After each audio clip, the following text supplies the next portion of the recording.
Y ustedes saben que ya me estoy saliendo del Evangelio de San Juan, que me conmovió y me sedujo en este tiempo, y en cada encuentro con Jesús encontraba enseñanzas. Y bueno, quizás aquí no fue tan seguidito, quizás en la congregación con Villanueva lo vimos un poco más así, más sistemático, pero quiero compartirles en esta mañana el concepto de que veníamos hablando, ¿no? De que los milagros del Señor en realidad fueron señales. Así los presenta Juan. Cada milagro, más que un milagro, era una señal. Y repito el concepto, una señal nos brinda indicaciones, nos ofrece información. Entonces, la gloria de Jesús en la tierra, cuando Él habitó en el cuerpo para servir y para dar su vida, fue creciente. Recuerdo el primer milagro público en las bodas de Caná de Galilea, transformando el agua en sangre, perdón, estoy en las plagas de Egipto, ya me fui, usted me conoce ya, transformando el agua en vino. Y así fue creciendo y perdonando y revelando que no era lo que muchos hoy piensan de Jesús, que me da mucho dolor. Dios es bueno, ¿cuántos dicen amén? Dios hace milagros, ¿cuántos creen? Claro que sí. Pero algunos vienen, por supuesto, con la necesidad y Dios los recibe. Y es más, no solo los recibe, los bendice, los sana, ¿cuántos lo creen? Lo hemos visto. Pero claro, limitan al Señor, que tiene nombre sobre todo nombre, a un mano santa, a un milagrero.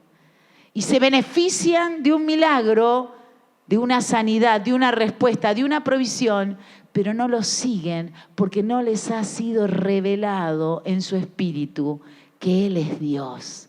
Así que esta gloria manifestada, señal tras señal, es decir, milagro tras milagro, fue creciente. Quiero basarme en esta mañana en un milagro muy conocido, que fue un tremendo milagro, en realidad la resurrección, el gran milagro, una gran señal, y aunque celebramos su resurrección, la recordamos enfáticamente en la Pascua, me estoy refiriendo a la resurrección que le dio a su amigo Lázaro. Para esto le invito a que vayamos juntos a la Biblia, al Evangelio según San Juan en el capítulo 11, porque allí está relatado el milagro. Ahí el título que yo tengo en mi Biblia dice muerte de Lázaro, pero en realidad tendríamos que decir, después aparece el otro título, ¿no? Resurrección de Lázaro. Como en todas las historias en nuestra vida, como me enseñaba mi mamá, maestra de lengua, introducción, nudo y desenlace. Entonces nos introducimos en el capítulo viendo que hay una muerte, pero no termina allí la historia. Hay resurrección. Y me acordaba mientras preparaba esto en los dichos de mi abuela. Tuve una abuela, mi abuela Mina, que amé entrañablemente, y ella tenía dichos que me marcaron. Claro, porque me amaba mucho, yo era curiosa, exploradora, inquieta y rompecosas. Entonces, cada vez que se me rompía algo, es más, ya viajando de grande y siendo madre, iba y exploraba algo y se me rompía algo. Entonces yo, es algo que desde niña hacía, agarraba el teléfono y le hablaba a mi abuela. Y le decía, abuela, ¿sabés que, por ejemplo, abrí la ventana a la cocina y rompí el vidrio? Eso fue una de las cosas que me pasó, que hace poquito mi mamá ya lo cambió a ese vidrio. ¿Y sabe lo que me decía mi abuela? Nena, no te preocupes. Y yo quería escuchar eso.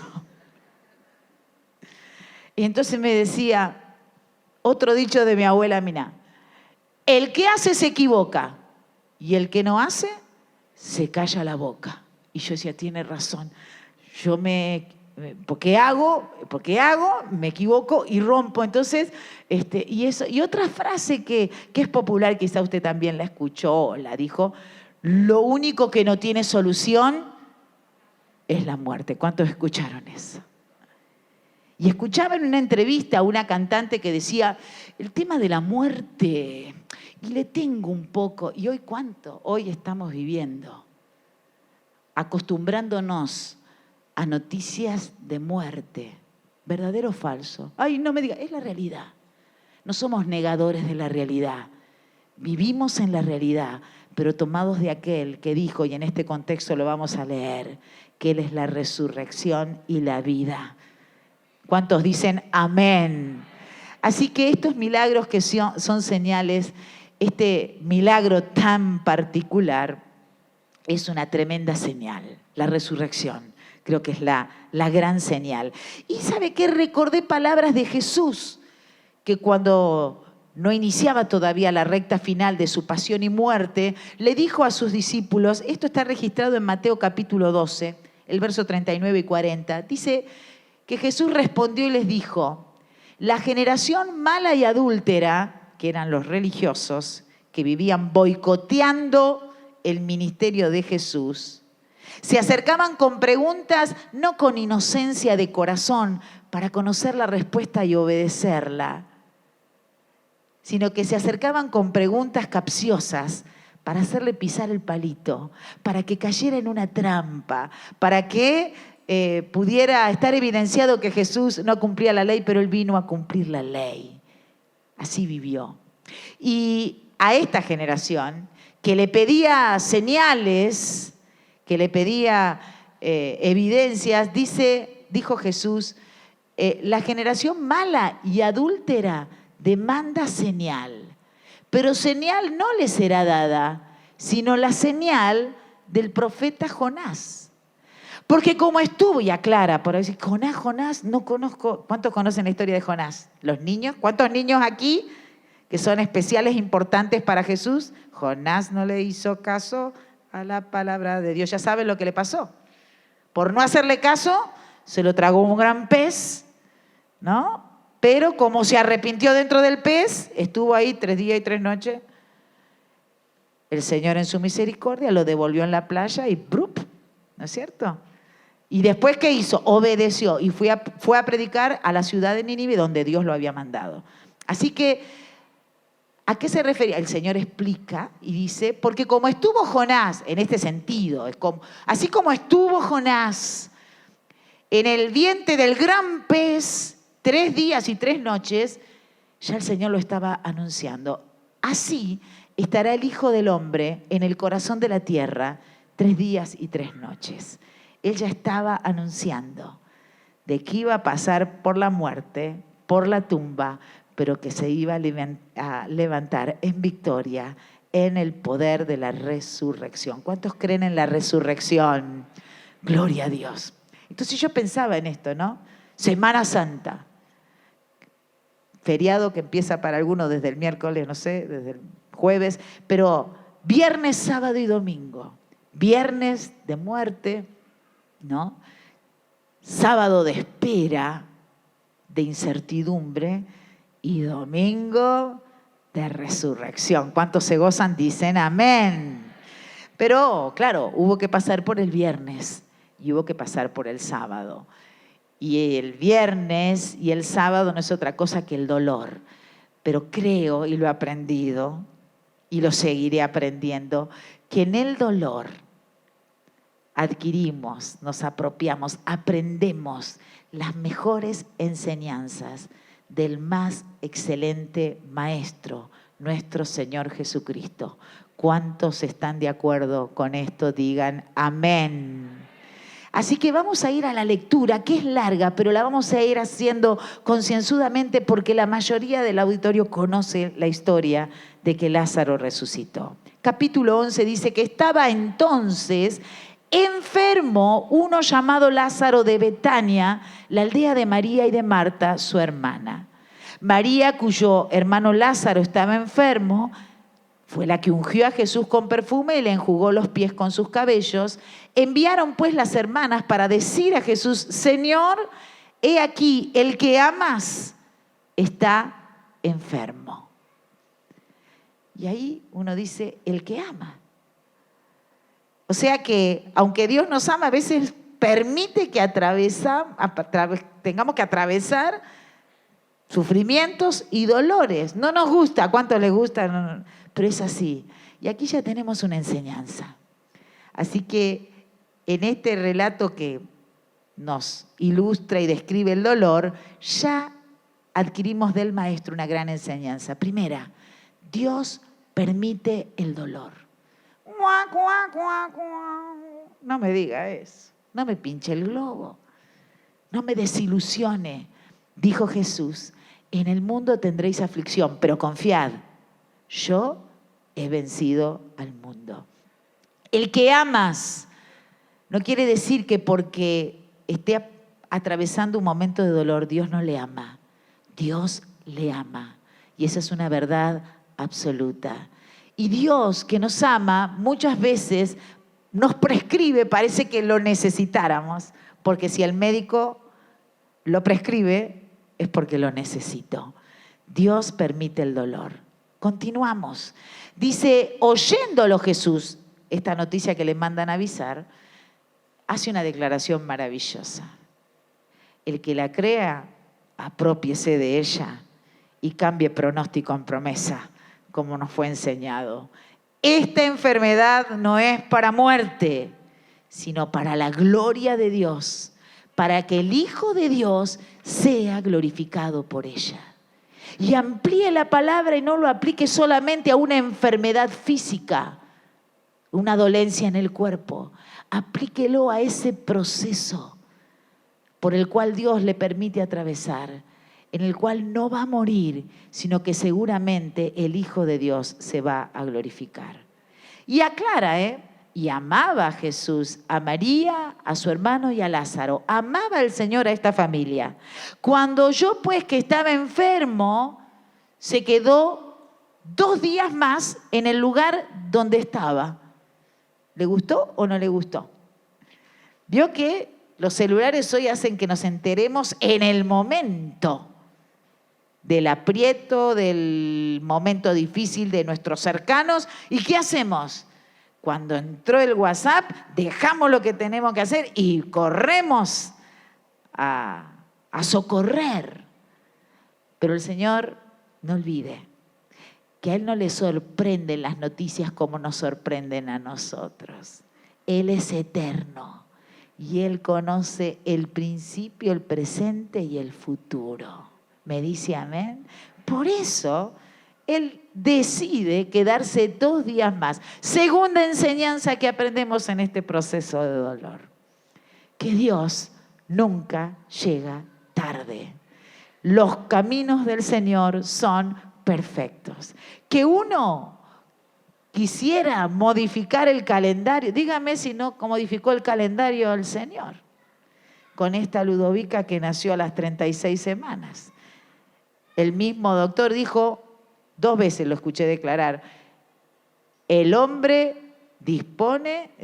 propone, estoy como el Chapulín Colorado que cambia los dichos, el hombre propone y Dios dispone. ¿Cuántos dicen amén? ¿Por qué dispone? Porque es Rey soberano.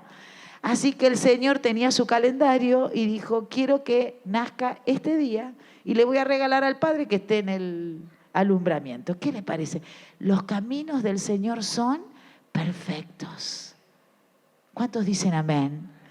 Así que dice, luego después de esto dijo a los discípulos, vamos a Judea otra vez. Así que Él hace su ruta. Le dijeron los discípulos, Rabí, que significa maestro, ahora procuraban los judíos apedrearte y otra vez vas allá. Respondió Jesús, no tiene el día 12 horas, el que anda de día no tropieza porque ve la luz de este mundo, pero el que anda de noche tropieza porque no hay luz en él. Procure estar en la luz, de manera de estar confiado. Cuando usted camina en la luz, está confiado. Cuando tiene sombras, tiene su conciencia que le acusa, no tiene paz. Dicho esto, le dijo después, nuestro amigo Lázaro duerme, mas voy para despertarle. Mire qué concepto. Lo que decía mi abuela, lo único que no tiene solución es la muerte. Pero para Dios, la muerte es un sueño, porque para Él todos viven. Y hermanos queridos, hay vida eterna. Porque hay vida eterna es que predicamos el Evangelio. Porque un día nos vamos a morir. Y de acuerdo a lo que decidamos en esta tierra, tendremos eternidad con Cristo para siempre o condenación eterna. ¿Cuántos me dicen amén? Este es el mensaje del Evangelio. Dijeron entonces sus discípulos: Señor, si duerme, sanará. Claro, ellos tenían una mente natural, todavía no comprendían la enseñanza. Pero Jesús decía esto de la muerte de Lázaro y ellos pensaron que hablaba de reposar del sueño. Entonces Jesús les dijo claramente: no me entendieron, no estoy hablando con eufemismo, no estoy hablando metafóricamente. Lázaro ha muerto. Nada escapa del conocimiento del Señor. Usted dice: Señor, usted le describe, usted le cuenta y hace muy bien y le ora y a Dios le agrada porque ese problema lo lleva a orar. Porque esa necesidad lo lleva a relacionarse con Él. Porque somos hijos del rigor, ¿verdadero o falso? Cuando está todo liso, llano y cómodo, algunos no necesitan comunicarse con Dios, parece. Pero cuando los problemas llegan a nuestra vida, así que nosotros vamos y le describimos y el Señor nos recibe, porque el que viene a mí no lo echo fuera, dijo Jesús, pero Él ya sabe todo. ¿Cuántos dicen amén? Entonces ahí aparece Tomás, que era uno de los más incrédulos, y dice: vamos también nosotros para que muramos con Él. ¿Por qué? Porque sabían que había persecución. Entonces, verso 17, vino Jesús y halló que hacía ya 4 días, acabamos de decir, Dios nunca llega tarde. 4 días que Lázaro estaba en el sepulcro. Betania estaba cerca de Jerusalén, como a 15 estadios, y muchos de los judíos habían venido a Marta y María para consolarlas por su hermano. Entonces Marta, cuando oyó que Jesús venía, salió a encontrarle, pero María se quedó en casa. 2 temperamentos distintos, pero ambas tan amadas por el Señor igualmente. Y Marta dijo a Jesús: Señor, una especie de reproche desde el dolor. Si hubieras estado aquí, mi hermano no habría muerto. Mas ahora sé que todo lo que pidas a Dios, Dios te lo dará. Había esperanza. Jesús le dijo: tu hermano resucitará. Qué glorioso que podemos ir a Dios con nuestra queja, con nuestro desconcierto y podemos encontrar una respuesta. Marta le dijo: yo sé que resucitará en la resurrección, en el día postrero. Y ahí le dijo palabras poderosas que se graban en nuestro corazón hoy. Yo soy la resurrección y la vida. El que cree en mí, aunque esté muerto, vivirá. Y todo aquel que vive y cree en mí no morirá eternamente. ¿Crees esto? Y yo le digo: ¿usted cree esto? Entonces, ¿por qué tiembla? Y le parece que lo único que no tiene solución es la muerte. La muerte es un paso para abrir los ojos a la gloria y contemplar a nuestro Señor. Dios no quiere que nadie se pierda, tenemos vida eterna. Así que Él le respondió: sí, Señor, yo he creído que tú eres el Cristo, el Hijo de Dios, que has venido al mundo. Revelación. ¿Por qué? Porque no era solo el mano santa, el milagrero, el que podía darme un beneficio. Ahí ella está declarando que era el Cristo, el Mesías, el enviado, el Hijo de Dios. Así que, habiendo dicho esto, fue y llamó a María, su hermana, diciéndole en secreto. Y yo le digo en secreto hoy: el Maestro te llama. El Maestro te llama. Vio que a veces decimos: proclamemos, y a veces yo soy temperamental y soy un poco gritona. Pero hoy voy a hablarle así. El Maestro te llama. Él ama el lugar secreto. ¿Cuántos conocen ese lugar secreto? El de la intimidad, el del jardín, el del Edén, donde hay verdadero deleite, placer. No como los placeres del mundo que siguen dando sed como la samaritana, sino la misma presencia de Dios. El Maestro te llama. Y entonces dice que ella, cuando lo oyó, se levantó deprisa y vino él. Jesús todavía no había entrado en la aldea, sino que estaba en el lugar donde Marta le había encontrado. Entonces los judíos que estaban en casa con ella y la consolaban, cuando vieron que María se había levantado deprisa y había salido, la siguieron diciendo: va al sepulcro a llorar allá. Ellos tenían esa lectura de lo que ella estaba haciendo. Ella se iba a encontrar con el Señor. Y dice: María, cuando llegó a donde estaba Jesús, al verle, esa era su su personalidad, su actitud, su hábito, ¿no? Se postró a sus pies diciéndole, Señor, si hubieses estado aquí, mi hermano no habría muerto, mi hermano. Quiero que vea que somos todos iguales. Marta, con su temperamento, le dijo, si hubieras estado aquí, mi hermano no habría muerto. Quizás ella, en otro tono y postrada, le dijo exactamente lo mismo. Si hubieras estado aquí, Señor, mi hermano no habría muerto. Entonces Jesús, al verla llorando y a los judíos que la acompañaban también llorando, se estremeció en espíritu y se conmovió. Y dijo, ¿dónde le pusisteis? Le dijeron, Señor, ven y ve. Y ahí aparece el versículo que usted conoce, el más corto de la Biblia. ¿Lo podemos decir todos? Jesús lloró. El Hijo de Dios, en su máxima expresión de amor, dejó su gloria y se hizo el Hijo del Hombre. Tuvo frío, tuvo hambre, lloró, los temores lo asaltaron, estuvo en el Getsemaní bajo presión. Como nosotros, dice la palabra de Hebreos, que tenemos un sumo sacerdote que habitó en un cuerpo como el nuestro, por eso puede compadecerse de nosotros, pero sin pecado, porque Él no hizo pecado. Pero podemos acudir a nuestro sumo sacerdote, el Hijo del Hombre, y Él se conmueve. Alguien dijo, se enojó por impotencia, por la incredulidad. He leído comentarios. Ahí está la máxima expresión de empatía, hoy que tanto se habla de la empatía, de llorar con los que lloran, de ponerse en los zapatos del otro, pero siendo el otro, no que yo me pongo en los zapatos del otro con todos los recursos que yo tengo. Jesús lloró. ¿Pero sabe por qué? Porque ahí entendía la obra que había venido a hacer. Él venía a dar su vida en la cruz para redimirnos de las consecuencias del pecado, entre las que está lo que no tiene solución, la muerte. Entonces veía a los que amaba sufriendo las consecuencias que toda la humanidad sufre. El dolor, la enfermedad, la muerte. Alguien dice, ¿por qué el mundo está como está? Por el pecado, que lo arruinó todo. Enfermedad, dolor y muerte, sufriendo esas consecuencias. Por eso Él obra redención. Bendito sea nuestro Salvador, que nos redime de las consecuencias del pecado y nos da vida. Así que Jesús lloró, se conmovió, los amó. Y entonces dice que algunos, no faltan estos, ¿no? Murmuraban en los grupitos, observando morbosamente a lo mejor la escena, y dice, algunos decían, mirá cómo le amaba, ¿no? Porque la gente empieza a calibrar si llora mucho, si llora poco, cómo reacciona o deja de reaccionar. ¿No pasa esto en este tipo de situaciones? Y están los otros que murmuran, dicen, ¿no podía este que abrió los ojos al cielo haber hecho también que Lázaro no muriera? Ahí estaban los criticones y los murmuradores. Jesús, verso 38, profundamente conmovido otra vez, vino al sepulcro. Era una cueva y tenía una piedra puesta encima.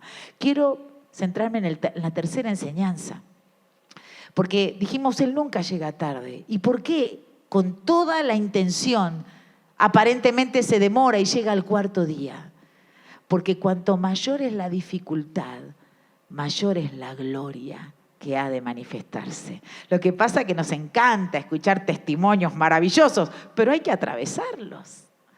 Entonces, cuanto más oscura la noche, y no es metáfora y poesía, más brillará la luz del Señor, más gloria se lleva. Cuando no hay duda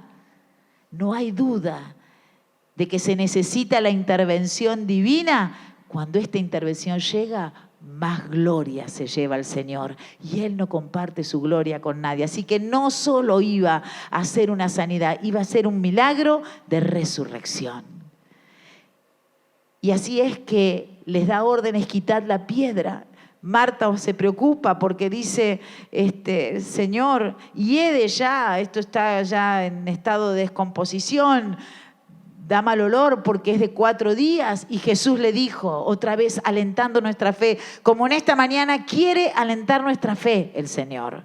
¿Y qué le dijo? No te he dicho que si crees, verás la gloria de Dios. ¿Tiene alguna necesidad? no te he dicho que si crees, verás la gloria de Dios.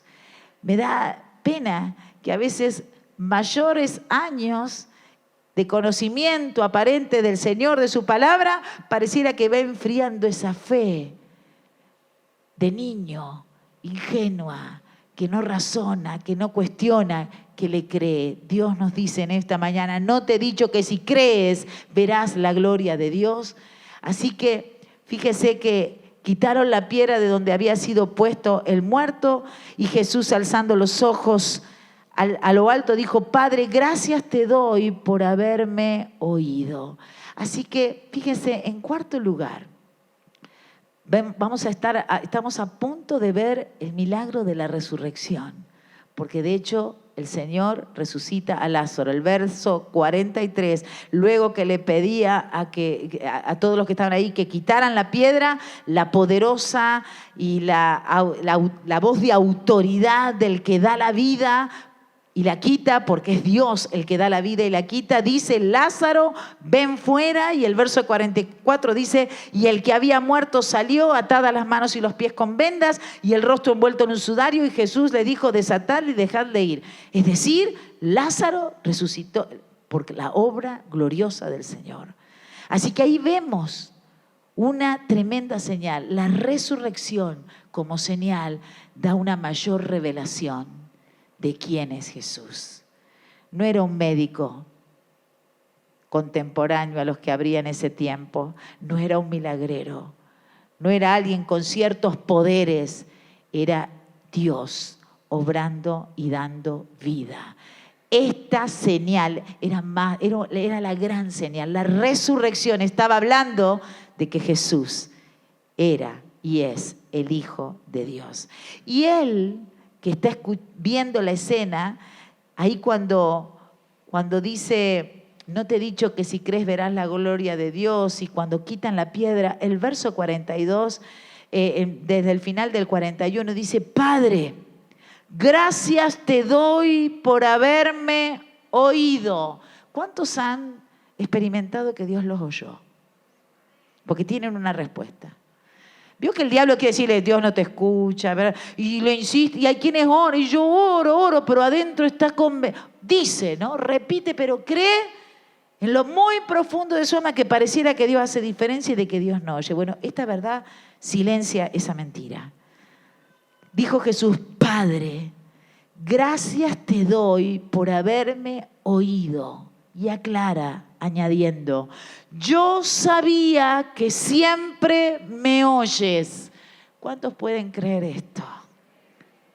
Señor, yo sé que siempre me oyes. ¿Sabe que hay gente que no ora? Hay cristianos que no oran. ¿Por qué? Porque hay cristianos que creen, en el fondo, ¿para qué voy a orar si en el fondo estoy seguro de que no me escucha? O sea, no estoy tan convencido de que escuche, por eso no oro, por la duda no oro. Y el diablo logró con esa mentira apartarle del lugar, del altar, de la victoria. Año de altar, dijo el pastor. Yo necesito orar por todo. No, yo solo por alguna. Yo por todo, soy una inútil total, al punto que no puedo explayarme. Pero el otro día tenía que hacer un trámite a distancia. No tenía manera. Entonces yo tomaba el micrófono.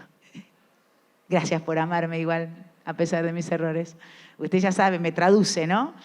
Tomaba el teléfono y decía, Señor, yo te pido que me des gracia. ¿Vio lo que es cuando está la musiquita y usted pasea por toda Latinoamérica? Pero era nacional el tema. Y yo decía, Señor, te pido que me ayudes. Y estaba 2 horas. Pero yo le oraba a Dios aún por esto. Y sucedió un detalle, como hemos cantado, que a mí me conmueven esos detalles. La persona que me atendió, finalmente me atendió, era cristiana. Y entonces ahora estamos con WhatsApp, bendición para aquí, bendición para allá. Y digo, Señor, tú tienes siervos en todas partes. Padre, yo sé que me oyes. ¿Cuántos dicen amén?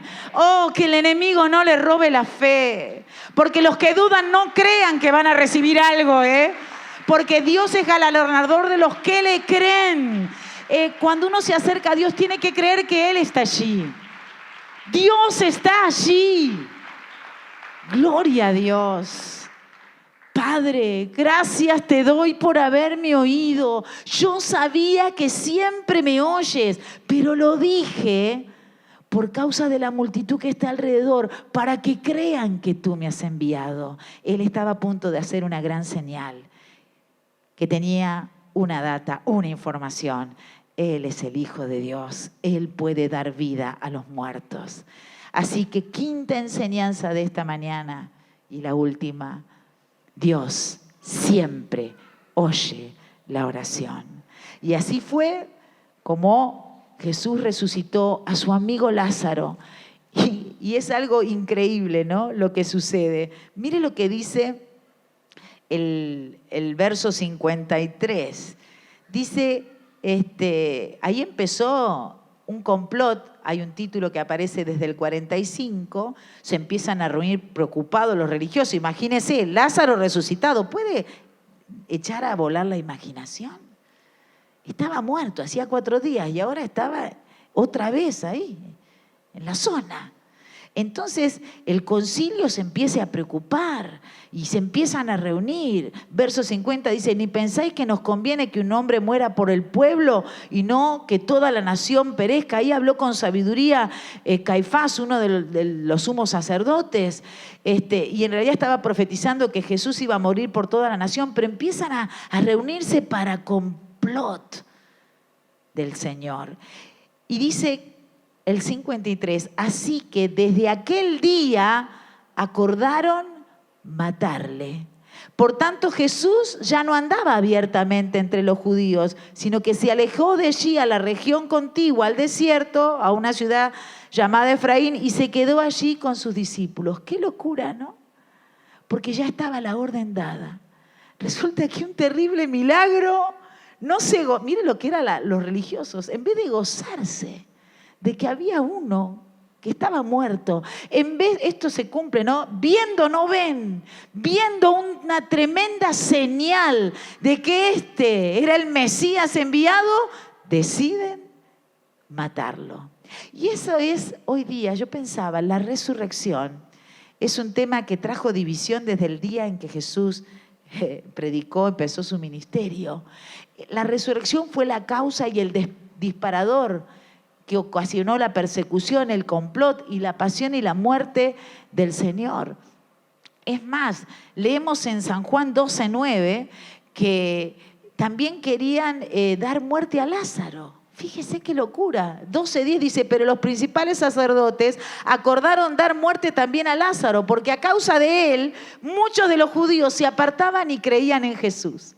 Así que empezó por la resurrección, por la gran señal, la persecución a Jesús, y también querían matar a Lázaro. La palabra de Dios a través de San Pablo, la carta a los Romanos, versículos que yo aprendí de memoria para poder evangelizar y compartir a Cristo, decía, si confesares con tu boca que Jesús es el Señor y creyeres en tu corazón, ¿qué cosa? Que Dios le levantó de los muertos, serás salvo. ¿Quieres salvación? Usted tiene que creer en la resurrección. No es una doctrina más, no. ¿Cuántos creen en la resurrección? Y porque yo creo en la resurrección, creo que hay vida eterna. Y porque creo que hay vida eterna, vivo responsablemente cada día, tomando decisiones, sembrando en el espíritu y no en la carne, porque tengo vida eterna. El Eclesiastés, el predicador, dijo que Dios puso eternidad en nosotros. ¿Dónde va a pasar su eternidad? Lo que no tiene solución es la muerte. La muerte es el paso a la eternidad. Dice también Romanos 8:11, y si el espíritu de aquel que levantó de los muertos a Jesús, puedo parafrasear, y si el Espíritu Santo, que es el que lo resucitó a Jesús, si ese espíritu mora en vosotros, el que resucitó a Jesús, o el que levantó de los muertos a Cristo Jesús, vivificará también vuestros cuerpos mortales por su espíritu que mora en vosotros. ¡Ay, no puedo vivir para Dios! ¿Cómo que no?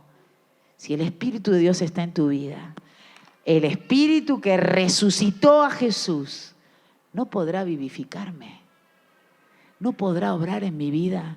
No sé.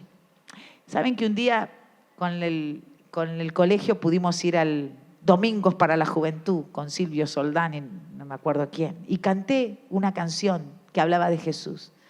Y cuando Silvio Soldán en la prenda Yo sé, se llamaba, presenta la canción, dice, acá hay una jovencita que quiere cantar una canción que habla del niñito Jesús. Mire, fue como un puñal. Pero claro, era la medida de conocimiento y de fe que este hombre conductor tenía. Pero yo quería cantar del Cristo resucitado. ¿Cómo lo ve a Cristo? ¿Lo ve en una cruz? ¿Lo ve sufriente todavía? Recordamos su pasión, por supuesto, pero yo le invito a que abra el Apocalipsis y renueve el espíritu de su mente con la palabra y vea al Cristo glorioso, al Cristo glorificado, al que tiene ojos como llama de fuego, que cuando Juan recibe la revelación cae como muerto porque no puede soportar la gloria de Dios. Ese es Cristo hoy. Cuando usted ora a Jesús, ¿cómo lo considera? ¿Como lo muestran las estampas? Jesús venció la muerte y la resurrección es la gran señal. ¿Cuántos textos hablan de la resurrección? San Pablo escribe en sus cartas muchísimos textos, y cuando usted ve el libro de los Hechos, está viendo cómo dice, resentidos de que, por ejemplo, en un texto del verso 4, resentidos de que enseñasen al pueblo y anunciasen en Jesús la resurrección de los muertos. En el libro de los Hechos, y con gran poder los apóstoles daban testimonio de la resurrección del Señor Jesús. Otro texto, porque les predicaba el evangelio de Jesús y de la resurrección. Hechos 17. Pero cuando oyeron lo que de la resurrección de los muertos, unos se burlaban como se burlan hoy. Otros decían, ya te oiremos acerca de esto en otra vez. Otros también hacen lo mismo. Ya después te escucho, soy joven, tengo que hacer otra cosa ahora. Tengo que divertirme, tengo que disfrutar de la vida. Pero quiero decirle en esta, ya hay un montón de textos, tengo tantos, pero quiero hablarle del poder de la resurrección. No hablamos de la resurrección una vez al año para conmemorar una fiesta. Vivimos en el poder de la resurrección. Jesucristo resucitó, y porque Él resucitó, nos resucitará a nosotros. Hay vida después de este cuerpo. Esto vuelve al polvo y se envejece y se corrompe como la ropa, pero haced tesoros en el cielo, donde los ladrones no entran a robar, donde el orín no corrompe, donde no se destruye. Sembremos para el Espíritu, porque cosecharemos vida en Cristo Jesús. Me dice amén.